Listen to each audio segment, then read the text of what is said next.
This girl had quite a stroke of bad luck, a palm-sized hole, yet she just fell right into it. Just as a truck was approaching, the driver didn't notice the girl on the ground. As the truck came closer and closer, she was completely stuck, unable to move. This scene was noticed by a firefighter, who rushed over and shielded her. It was fortunate that the driver noticed just in time. Both of them narrowly escaped disaster. Soon other teammates arrived. They tried to pull the girl out together, but they suddenly noticed the sharp edge of the hole had cut her thigh deeply. They couldn't use brute force, but they couldn't delay either, as prolonged compression could lead to compartment syndrome, resulting in the loss of her entire leg. Unexpectedly, the whispered conversation among the firefighters was heard clearly by the girl, which frightened her deeply. The firefighters had to comfort her while widening the hole. Seeing the girl becoming increasingly agitated, they asked if she wanted them to call her boyfriend. To their surprise, her girlfriend suddenly appeared before them, and because of this incident, she confessed her feelings to her girlfriend successfully. The scene surprised the firefighters on the spot, but eventually the area was cleared and the girl was successfully rescued. A woman fainted and fell on the train tracks. A firefighter rushed forward to rescue her. Unfortunately, the train was just pulling into the station.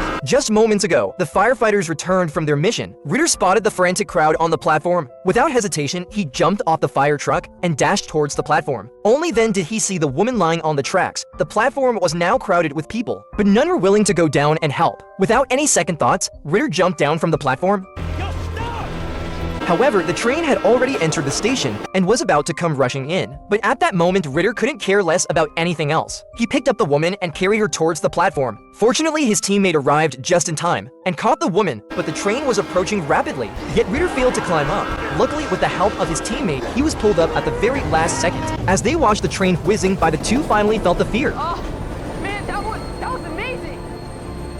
The fire department was called. A parachute instructor was unexpectedly hanging on the plane. This scene bewildered the arriving firefighters. Just as the 60-year-old mother was preparing to let her daughter experience skydiving, the plane experienced severe turbulence as soon as the cabin door opened. This caused the instructor to hit his head and faint. Seeing this, the woman tried to pull the instructor back but only managed to grab the parachute pack. The instructor was thus thrown off the plane, but fortunately the parachute pack was still attached to the plane, preventing him from falling. The woman quickly dialed 911 and the rescue team arrived at the scene. However, they faced a dilemma as they couldn't rescue someone from a flying plane. Soon the captain came up with a solution. He quickly contacted the pilot, inquiring about the wind conditions. Upon learning that the wind was light, the captain instructed the pilot to lower the flight altitude and fly against the wind. Two firefighters positioned themselves on top of the truck. The captain planned to rescue the man as the plane passed over the top. However, the plane was flying too high and too fast, making it impossible for them to reach. The captain instructed the pilot to lower a bit more, but the pilot expressed concerns about stalling the plane, potentially leading to a forced landing. This meant they had only one chance, as landing the plane would result in the man being dragged to death. Soon the plane adjusted its direction and flew towards the fire truck. As the plane approached the truck,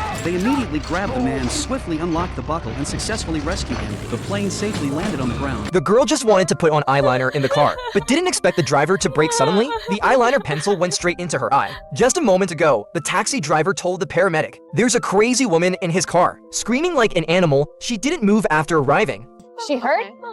I do nothing. Little bump. That's all. Tiny bump. Sir, please. Okay, stay calm. Try not to move. It hurts. Okay, focus on me. It hurts. I was putting on eyeliner.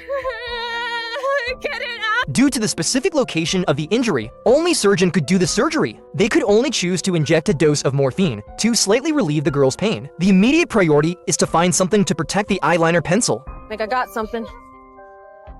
Hey, that's mine. Fill the CFD. Kathleen, we're gonna put this cup over your eye. I need you to stay still. Okay.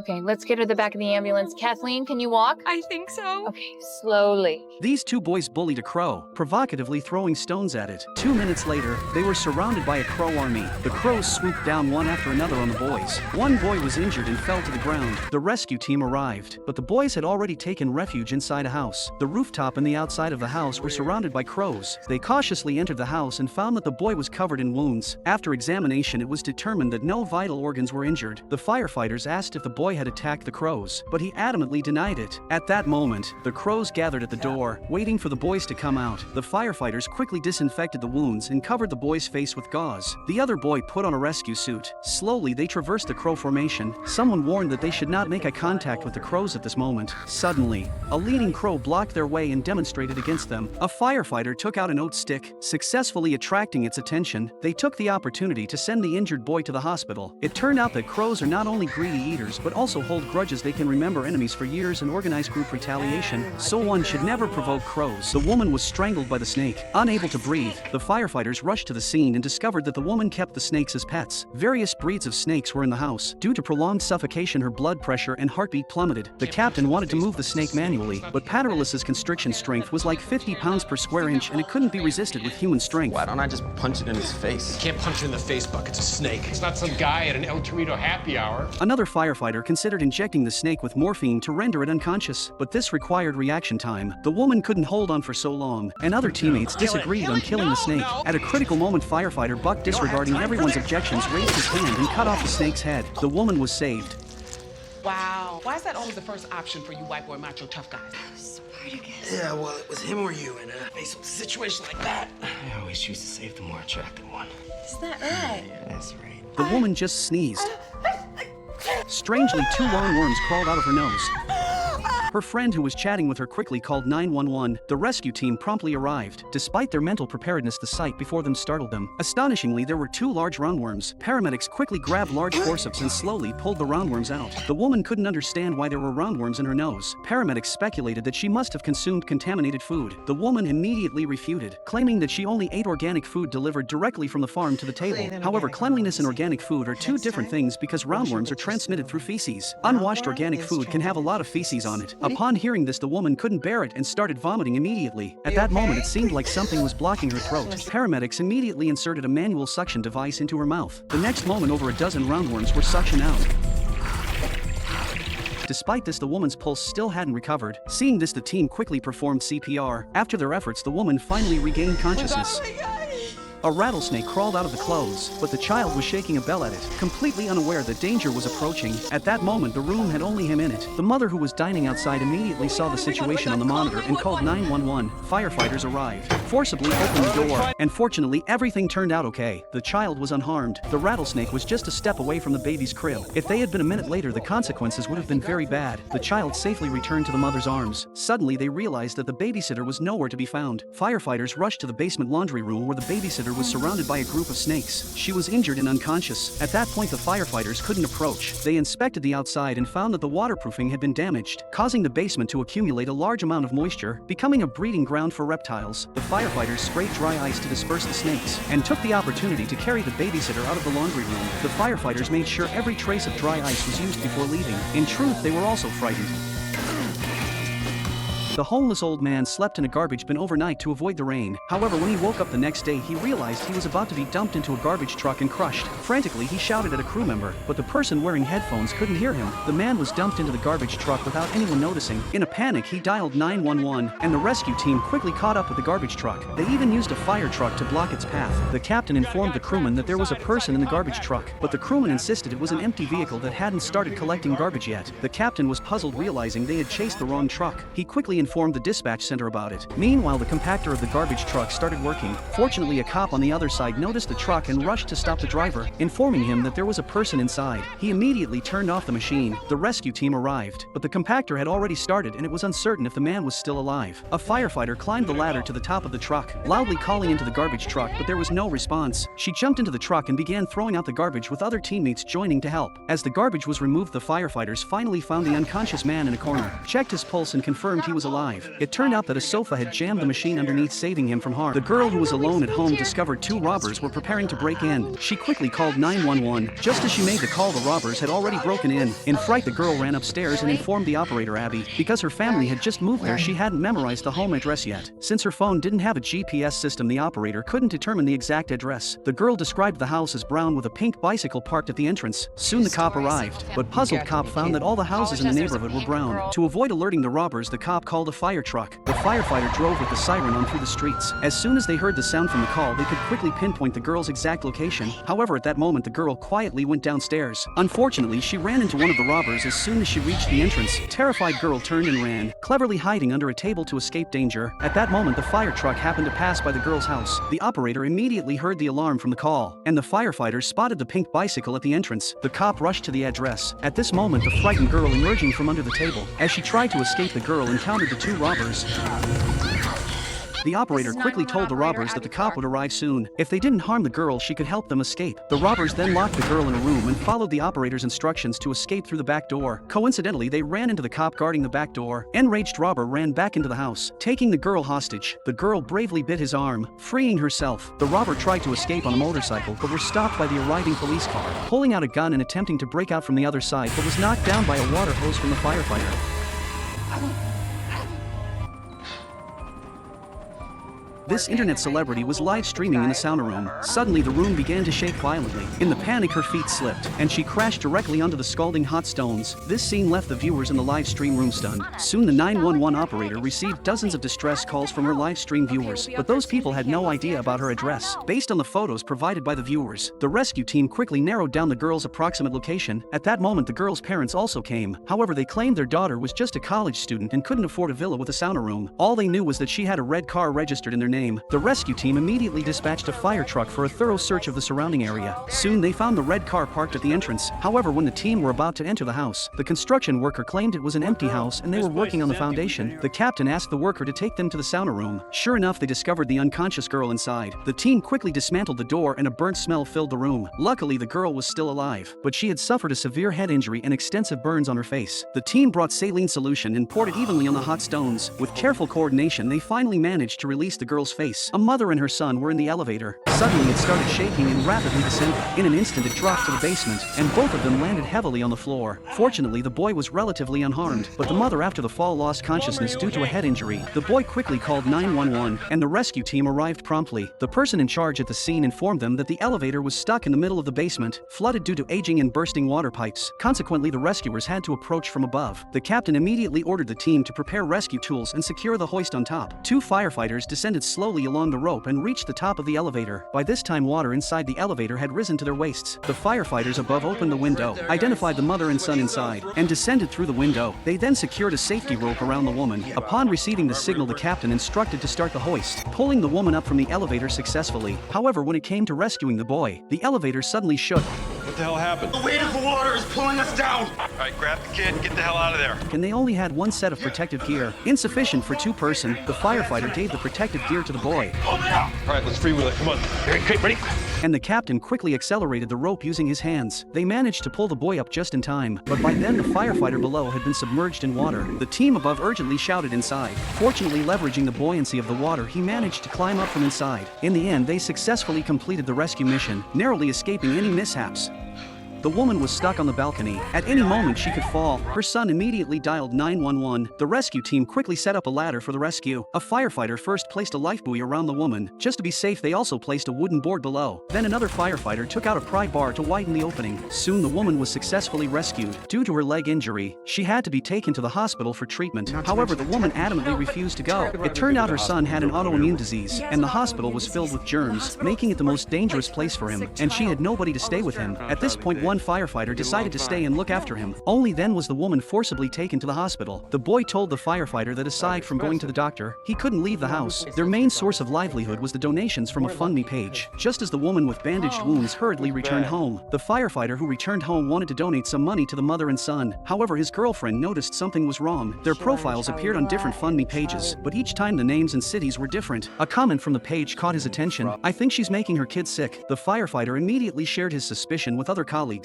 As he found a large amount of eye drops in the kitchen, the tetrahydrozoline in the eye drops could be causing the boy's symptoms. Just as they were about to report the police, the boy suddenly called him. His mother was lying on the floor convulsing, and when the rescue team arrived, the woman had already passed out. It turned out the boy discovered his mother consistently putting eye drops in his food, and out of curiosity he had secretly added some to her food. Unfortunately, he miscalculated the dosage. Fortunately, after rescue efforts, the woman survived, but legal consequences awaited her.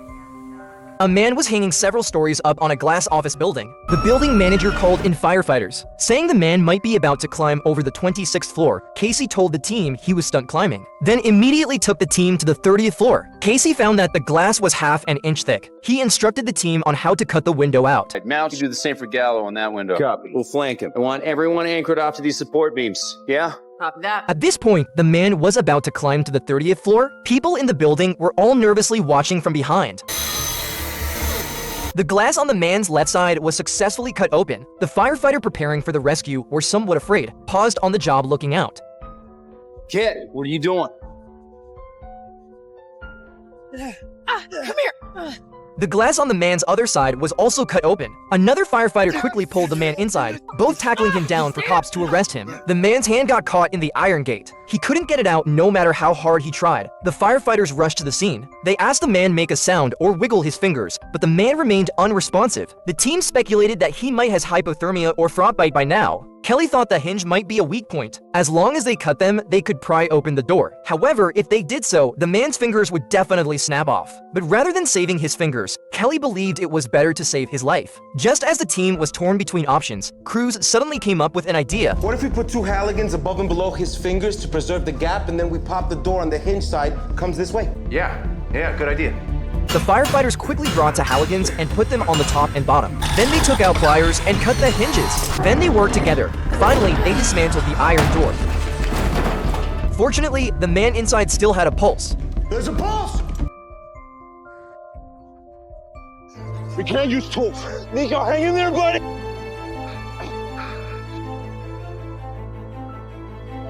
How deep was he? I don't know, 3, maybe 4 feet. Box him in! Right here!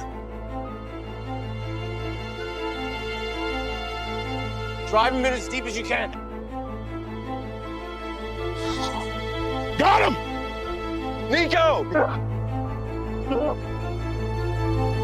I got his head! I got his head! Is he breathing? Look, they have to get all that heavy sand off his chest before they get him breathing, okay? How long was he under there? Maybe 7 minutes. Breathe.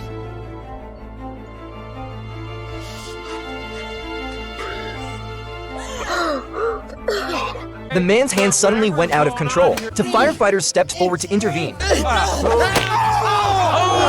not me! It's me! Just moments ago, the man was giving a speech on stage, but in the halfway, his right hand suddenly disobeyed him. Though the man tried hard to stop it, his uncontrollable right hand kept attacking himself relentlessly. Witnesses at the scene dialed 911. The firefighters upon arrival were perplexed.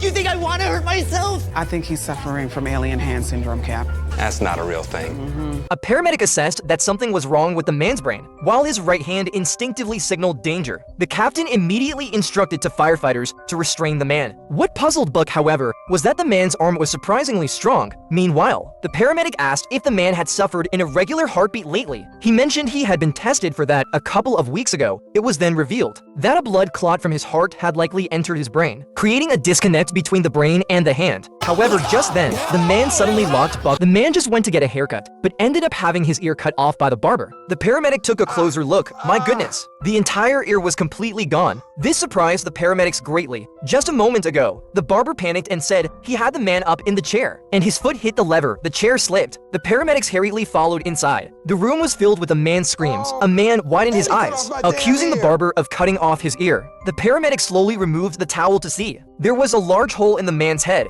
The paramedic asked the barber to grab a plastic bag, filled it with ice for her, then quickly began to bandage the man. Soon the bag was brought. The paramedic put the fallen ear in the bag, ready to take it to the doctor to fix the ear back on his head, then asked the man, Can you walk? What? Can you walk? Yeah, I can walk. He has to cut my legs off. At least not yet. At this point, the barber was too scared to know what to do. They had just left when another barber shouted. Who's next? The train driver said he seemed to have hit someone, but the firefighters dared not act rashly because there was still high voltage on the tracks now. They could only search along the tracks first. Soon they found a boy under the carriage. The boy was still alive, but his leg was trapped in the axle. My sister Kayla and me went into the subway through an access storage, but it locked behind us. Only then did the firefighters realize there was another victim in the tunnel, so quickly continue searching. Meanwhile, the chief received a notification. The power of the tracks finally shut off. After double confirming, the firefighters brought some wedges and propped up the train with a gap. Finally, they could crawl under the train, cut the axle, and then extract the injured leg of the boy. After lifting the boy out, he was handed over to the paramedics. While on the other side, the team members kept searching for the sisters' traces. Entering the tunnel along the tracks, at this moment, Casey suddenly noticed a firefighter kneeling on the ground motionless. No matter how he shouted, there was no response. He went over to take a look. Poor girl had already been torn to pieces. Encountering such a situation, everyone's hearts were heavy. Casey could only console the fire truck in the midst of a rescue. got a fine from a cop. What's going on? Looking at the fine in his hand, the captain pondered but didn't say much because they had more important matter to address, so he signed it though with some distress. Seeing the officer's smug grin, he seethed. Hey, officer. You have a great day, too. Tore the ticket up, his anger unleashed. Though it seemed a bold display, they didn't know the cops' way. Later, when the firefighters were out getting food, they came outside to find the fire truck getting towed, all thanks to the same cop before. You parked in a fire lane. It's a fire truck. Where's the fire? And again, gave them a fine. Why did he do that? A friend of those firefighters said that. To a lot of cops, the firefighters seem a little lazy. Sleeping, cooking, playing games, maybe sliding down a pole. Okay, that's ridiculous. I am offended. We do not even have a pole. Let's get one, though. When the truck was being pulled back into the firehouse, the crew was not so happy, especially since there could have been an emergency. And to make matters worse, one firefighter found that someone keyed the rig. This is war.